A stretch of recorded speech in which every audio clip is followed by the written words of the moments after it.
привет! С вами Натали. Наш фрезер творит поистине чудеса. Применение этого станка ограничивается только фантазией заказчика. Это лестница. Вот такой защитный короб для кондиционера сделан с помощью нашего фрезера.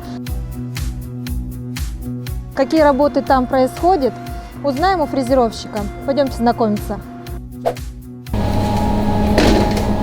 Леха, привет. Привет. Над чем сейчас трудишься? Сейчас мы делаем изделие из массива дерева. Объемное изделие, раковина. Сейчас прошла черновая обработка, убрали лишний материал.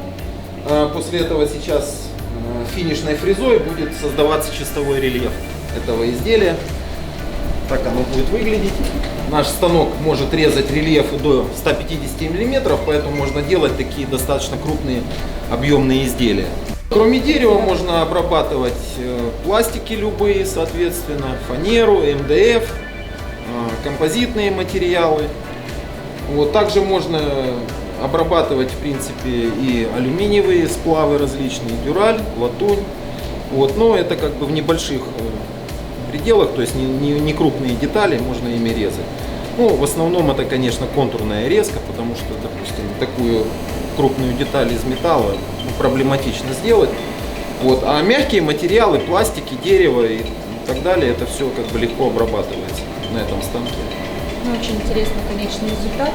Конечный результат, я думаю, можно будет увидеть через несколько дней, после того, как эта раковина пройдет финишную обработку, там, лаками, пропитками и так далее. То есть вы сможете подняться к нам в офис и помыть над ней руки над этой уникальной деревянной раковиной. Мы так и сделаем. Спасибо большое. Мы надеемся, что у нас будет возможность все-таки помыть наши ручки. Увидимся. Пока-пока.